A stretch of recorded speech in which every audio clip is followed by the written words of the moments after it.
नमस्कार दोस्तों, एक बार पुनः स्वागत है हमारे YouTube चैनल दिव्य सारथी में। दोस्तों, मैं आप सबों के साथ एक बेहद ही ज़रूरी और इम्पोर्टेंट इन्फॉर्मेशन के साथ जुड़ रहा हूं और ये बताना बेहद ज़रूरी हो गया था, इसलिए मैं आप सबों के साथ जुड़ा हूं दोबारा से।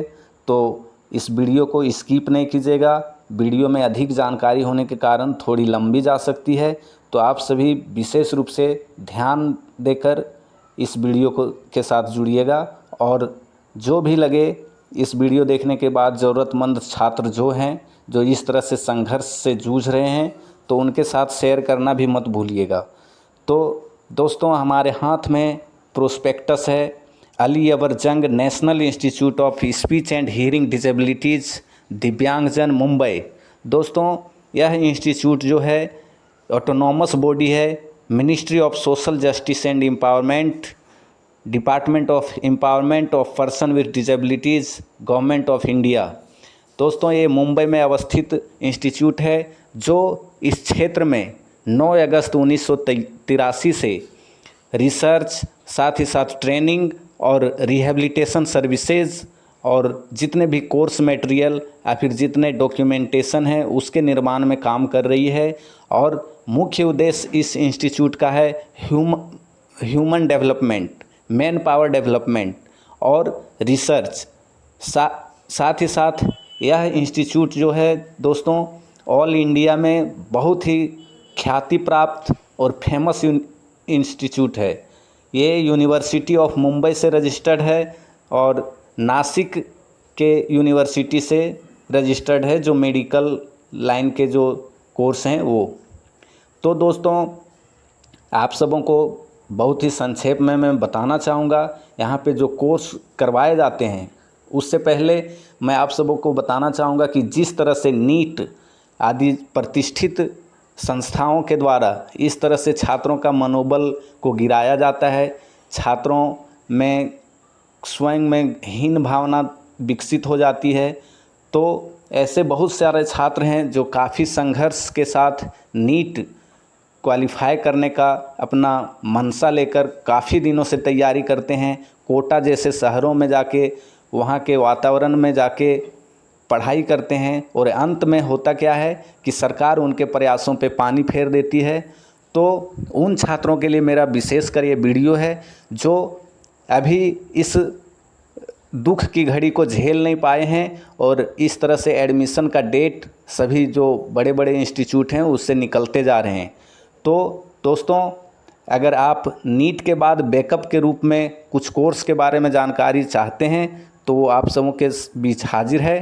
तो लीजिए, मैं सबसे पहले यहाँ पे जो कोर्स ऑफर्ड किए जाते हैं उसके बारे में आप सबों को बता दूँ। तो 12 साइंस लेवल के बाद जो कोर्स हैं वो हैं bachelor of audiology speech language pathology BASLP।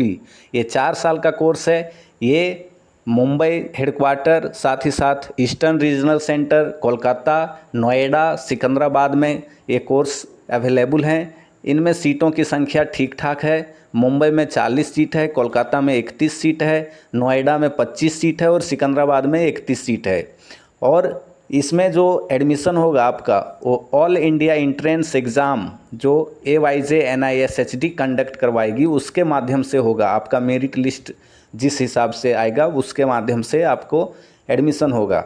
और मास्टर के क्षेत्र में ये कोर्स जो है स्पीच एंड हियरिंग डिसेबिलिटी में करवाती है, वो है MSc ऑडियोलॉजी और master of science speech language pathology MASLP। तो ये मुंबई, सिकंदराबाद और कोलकाता में अवेलेबल हैं। साथ ही साथ एजुकेशन डिपार्टमेंट जो है AYJ NISHD का, उसके अधीन जो कोर्स हैं वो है master of education in hearing impairment. ये स्पेशल एजुकेशन का कोर्स है, MEd स्पेशल एजुकेशन HI। ये कोर्स जो है सिर्फ मुंबई में अवेलेबल है। साथ ही साथ BEd लेवल के जो कोर्स हैं BEd स्पेशल एजुकेशन HI, ये आपका मुंबई, कोलकाता, सिकंदराबाद में अवेलेबल है। और इनके सीटों की संख्या मुंबई में 30, कोलकाता में 23 और सिकंदराबाद में 33 है। और जानला करके रीजनल सेंटर है उड़ीसा में, उसमें भी BEd स्पेशल एजुकेशन के 30 सीट हैं। और इन ये बीएड और एमएड के कोर्स अवधि 2 साल की है, बीएएसएलपी की 4 साल की है। तो साथ ही साथ ये इन सभी कोर्सों में नामांकन के लिए आपके आवेदन का अंतिम तिथि 30 जून 2024 निर्धारित की गई है। और जो बीएसएलपी कोर्स के लिए टेंटेटिव डेट है इंट्रेंस एग्ज़ाम का, जो निर्धारित है इंट्रेंस एग्ज़ाम के लिए, वो है 13 जुलाई 2024। और एमएससी ऑडियोलॉजी की जो इंट्रेंस एग्ज़ाम डेट है वो 20 जुलाई 2024 है। एमएड स्पेशल एजुकेशन और बीएड स्पेशल एजुकेशन के लिए जो इंट्रेंस एग्ज़ाम एवाईजे एंड एसएसटी करवाएगी वो है 27 जुलाई 2024। तो ये एक ज़रूरी सूचना थी कि जो भी छात्र अभी तक भी बड़े बड़े नेशनल इंस्टीट्यूट जो हैं, बड़े बड़े बेहतर स्कोप वाले जो कोर्स करवाते हैं, मुझे जहाँ तक ज्ञात है कि लगभग सभी इंस्टीट्यूट में कोर्स के लिए आवेदन की प्रक्रिया की जो डेडलाइन है वो ख़त्म हो चुकी है।